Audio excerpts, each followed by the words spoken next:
Hello friends, the Ayurvedic mentor या YouTube चॅनलमध्ये आपलं स्वागत आहे. तर आता आपण फर्स्ट इयरसाठी आपण रिझल्टची वाट पाहते.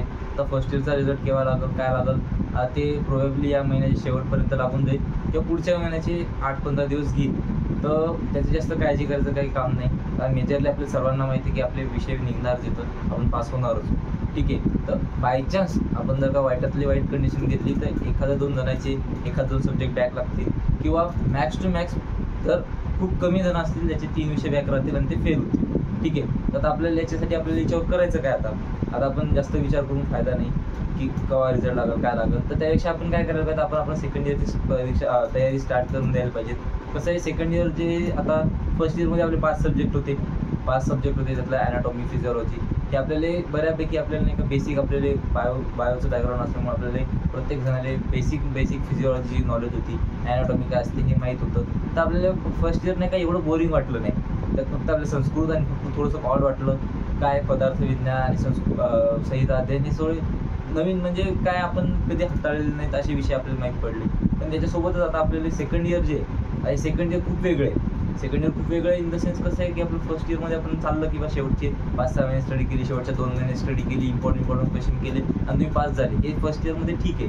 फर्स्ट इयरचा सिलेबस रिलेटिव्हली खूप कमी आहे. पण सेकंड इयर जर का तुम्ही पाहिलं, सेकंड इयरमध्ये 6 सब्जेक्ट येतात, 6 सब्जेक्ट येतात आणि 10 पेपर येतात. टोटल 10 पेपर येतात. त्यात अगतंत्र सिंगल सब्जेक्ट आहे, बाकी सगळे सब्जेक्ट जे येतात त्याचे पेपर 1 पेपर 2 असे 2 पेपर येतात. जसं आपलं संहिता अध्ययन एक तसा होता त्या पद्धतीनं. तर आपल्याला पाहायचं की सेकंड इयरमध्ये आपल्याला सब्जेक्ट आहेत तर किती आणि सब्जेक्ट कोणते येतात. तर टोटल 6 सब्जेक्ट येतात. आपला पहिला सब्जेक्ट येते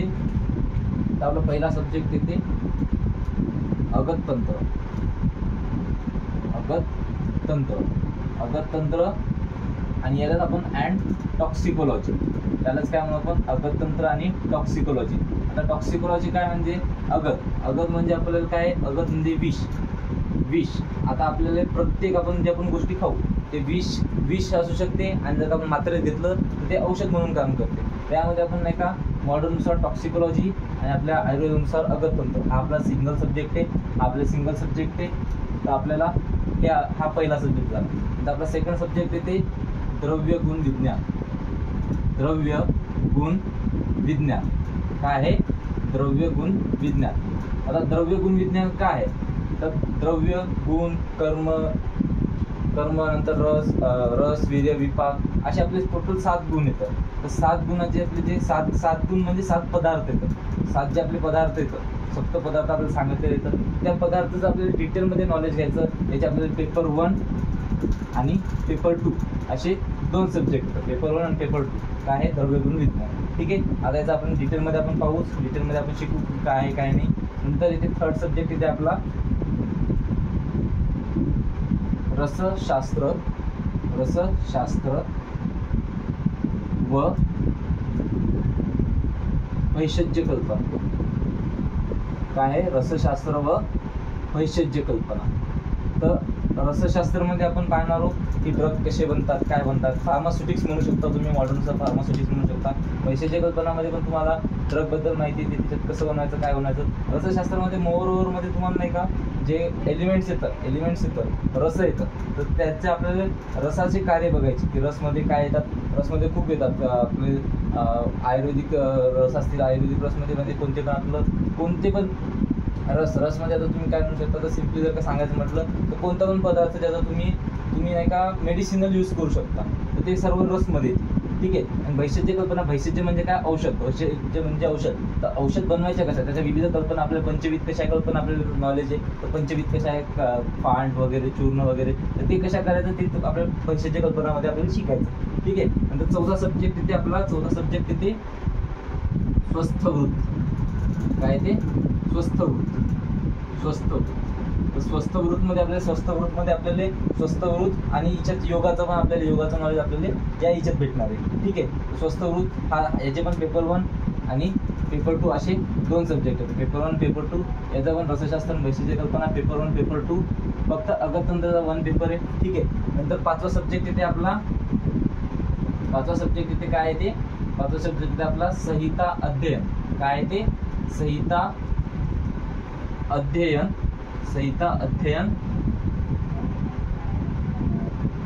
2. संहिता अध्ययन 2. आता आपण फर्स्ट इयरला जे पाहिलेले ते काय पाहिलेले आपण, ते पाहिलेले आपण संहिता अध्ययन 1. संहिता अध्ययन 1 मध्ये आपण नाही का अष्टांग हृदयाचे 12 अध्याय आणि चरकसंहितेचे 15 अध्याय बघितले. ठीक आहे, बहुतेक काहीतरी स्विच झालेले, पण आपण 12 आणि 15 अध्यायच बघितले. पण संहिता अध्ययन 2 मध्ये, संहिता 2 अध्ययनामध्ये आपण फक्त ते कशाचे बघितले, आपण ते फक्त सूत्रस्थानाचे अध्याय बघितले. आता तुम्हाला सर्वांना माहिती आहे की संहितामध्ये स्थान येतं, विविध स्थान येतं, शारीर स्थान, कल्पस्थान, सिद्धिस्थान. तर आपल्याला पूर्ण स्थान येतं आपल्याला कशात येतं, संहिता अध्ययन 2 मध्ये. तर हा जो टॉपिक आहे हा खूप व्हास्ट टॉपिक आहे, खूप व्हास्ट सब्जेक्ट आहे. ठीक आहे, तर म्हणून आपल्याला मी काऊन म्हणते की सेकंड इयर थोडं टफ आहे. टफ इन द सेन्स असं नाही की जगा वेगळं आहे की अवघड आहे, तसं नाही. काय सेकंड इयर जे आहे ते समजायला अवघड आहे. सिलेबस खूप मोठा आहे. सिलेबस खूप मोठा असेल तर कव्हर करायला माणसाला थोडंसं तकलीफ जाते आणि इम्पॉर्टंट सर्व गोष्टी होतात. ठीक आहे, हे झालं संहिता अध्ययन 2. नंतर येते आपला 6वा सब्जेक्ट. 6वा सब्जेक्ट काय ते, 6वा सब्जेक्ट आणि लास्ट सब्जेक्ट येते आपला संहिता अध्ययन 2 झाला रोगनिदान. सर्वात इम्पॉर्टंट सब्जेक्ट आणि आपल्याला प्रॅक्टिकलच्या दृष्टीने पण महत्त्वाचा सब्जेक्ट रोगनिदान. ठीक आहे, आता याला रोगनिदानला जर का तुम्ही पाहिलं तर मॉडर्नच्या तुम्ही याला पॅथॉलॉजी सोबत कम्पेअर करू शकता. मॉडर्नची आपली पॅथॉलॉजी म्हणजे काय, आपल्याला डिसीजचं डायग्नोसिस आपल्याला याच्यात करायचं. डिसीजचं काय करायचं आपल्याला डायग्नोसिस, की डिसीजचे काय येतं, काय सिम्पटम्स येतं, काय नाही. तर हे मॉडर्ननुसार पण महत्त्वाचं आहे. जेवढं मॉडर्ननुसार महत्त्वाचं आहे तेवढंच आयुर्वेदिकनुसार पण रोगनिदान महत्त्वाचं आहे. आणि त्याचसोबत जर का तुम्ही द्रव्यगुण विज्ञान बघितलं, द्रव्यगुण विज्ञानासोबत तुम्हाला मॉडर्नचं तुम्हाला करायचं फार्मॅकोलॉजी.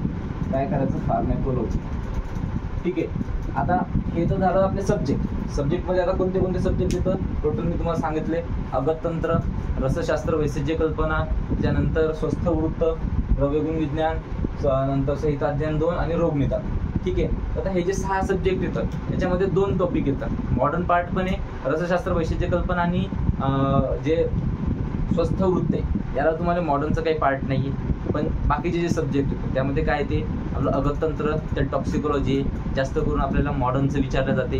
ठीक आहे, ह्या गोष्टी पण तुम्हाला माहीत असणं आवश्यक आहे. आता राहिला प्रश्न द्रव्यगुण विज्ञान, फार्मॅकोलॉजी तुम्ही जर का प्रॅक्टिसच्या दृष्टीने म्हणसाल किंवा मॉडर्नच्या दृष्टीने म्हणसाल तर फार्मॅकोलॉजी खूप महत्त्वाचं आहे. ठीक आहे, बट आपल्याला जर का तुम्ही सेकंड इयरच्या एक्झामिनेशनच्या दृष्टीने विचार करसाल तर फार्मॅकोलॉजीवर खूप क्वेश्चन कमी येतं. आपला मॉडर्न पार्ट जो आहे, आयुर्वेदिक पार्ट जो आहे द्रव्यगुण विज्ञानचा, त्याच्यावर जास्त टॉपिक येतं, त्याच्यावर जास्त क्वेश्चन आहे. तर हे आपल्याला लक्षात घेणं जरुरी आहे.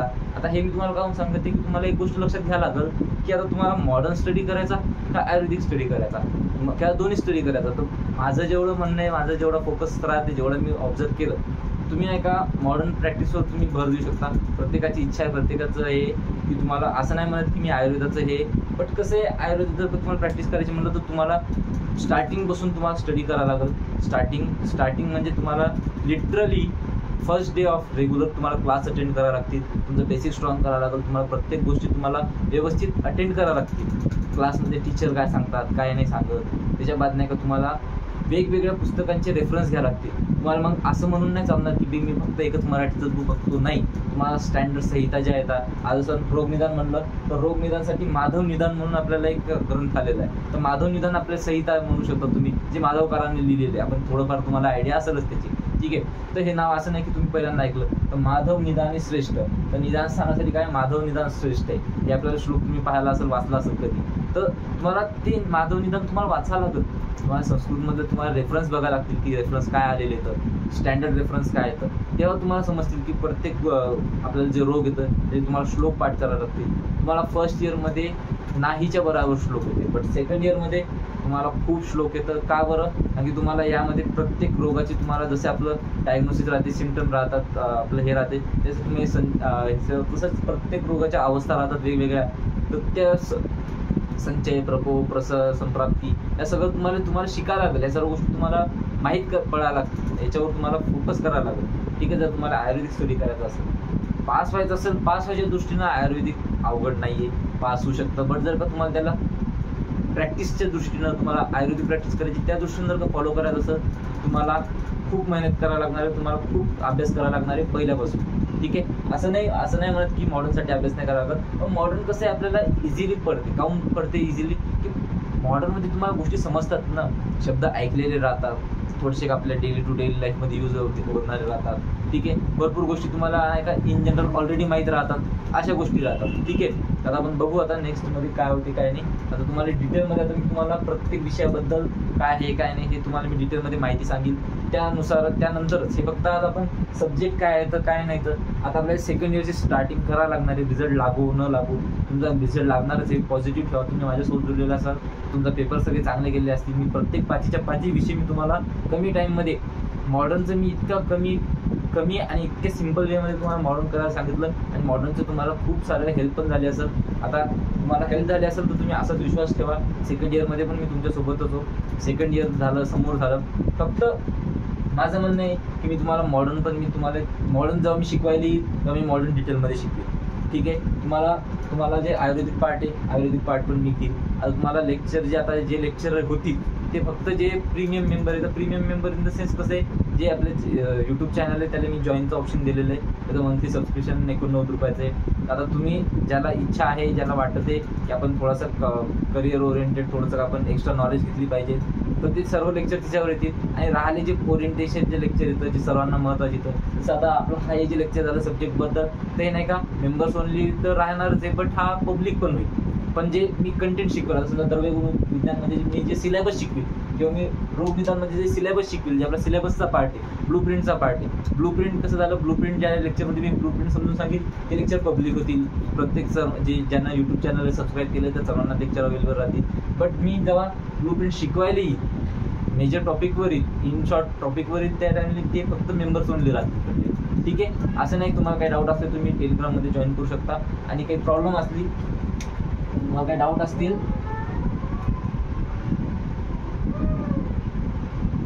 या व्हॉट्सॲप नंबरवर तुम्ही कॉन्टॅक्ट करू शकता, ठीक आहे.